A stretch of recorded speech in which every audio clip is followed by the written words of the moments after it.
Hi friends and welcome back to my channel. This past weekend I stopped by Hobby Lobby and you guys, all of their Christmas inventory is 50% off right now. I found some amazing things that inspire today's project, a Wicked themed wreath.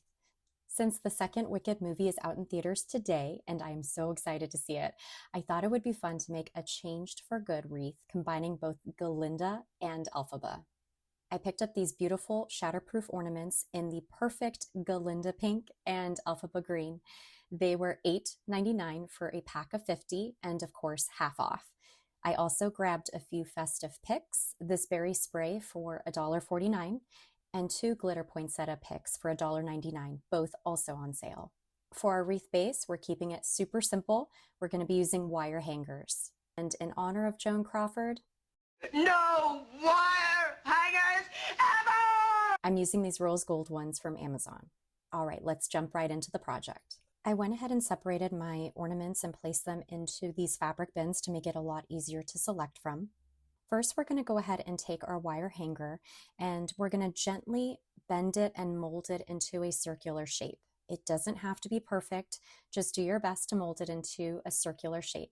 I don't know what particular gauge this wire hanger is. I feel that it's a lower gauge because it was a slight struggle to remove some of the hills and valleys from the wire itself, even with using pliers for additional assistance. So be mindful when using wire hangers. You don't want the wire to be too flimsy, but by the same token, it needs to have some give and grit to it. So go ahead and take your time to mold the hanger. Next, we're going to untwist the top of the hanger so you have one long wire. Try to smooth out as many of the kinks and bends as you can, but be careful, you don't want to get poked. Now we're going to start threading on the ornaments. So I'm alternating between the pink and the green, and each of these ornament sets came with a variety of different styles of ornaments in that colorway. So that was really nice to add some interest into the mix. Don't be afraid to add in different size ornaments for more depth and texture as well. And you're just going to keep on adding ornaments until you've got a full strand, leaving a little space at each end to secure your wire. So this is a great opportunity to listen to your favorite audiobook, watch your favorite show, as you just add on ornament after ornament.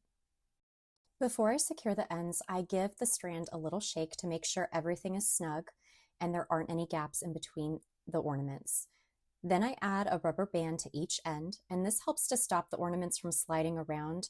I came up with this because I was having a really hard time securing the wire without having the ornaments fall in the direction of the end of the wire. Next, bring both ends together so they overlap slightly. I used some zip ties to secure them in place and then trimmed off the extra zip tie ends. It doesn't look pretty yet until we add our picks or our bows, so just trust the process. Now comes the fun part, decorating the wreath. So I'm adding one pick to the exposed area and another one diagonally across for a little visual interest. You could also add a really beautiful big bow here if you like. And to fill in any gaps, I'm using some sparkly pink tulle. I actually found this in the clearance section at my Hobby Lobby. I just cut small pieces off, bunch it up, hot glue them into any open spots, and fluff them out.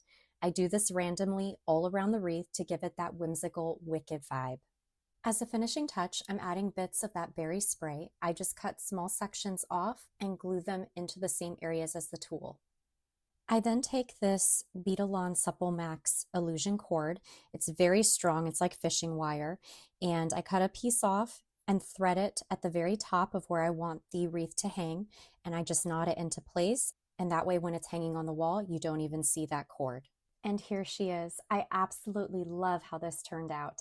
It's such a fun and easy way to create a unique wreath. And you might already have most of these supplies at home, unless you're Joan Crawford and you don't like wire hangers. I can't wait to see the new Wicked movie. Let me know in the comments if you're going to, and which character you love more, Glinda or Elphaba. I love them both, but I think I'm Team Glinda. I love me some pink.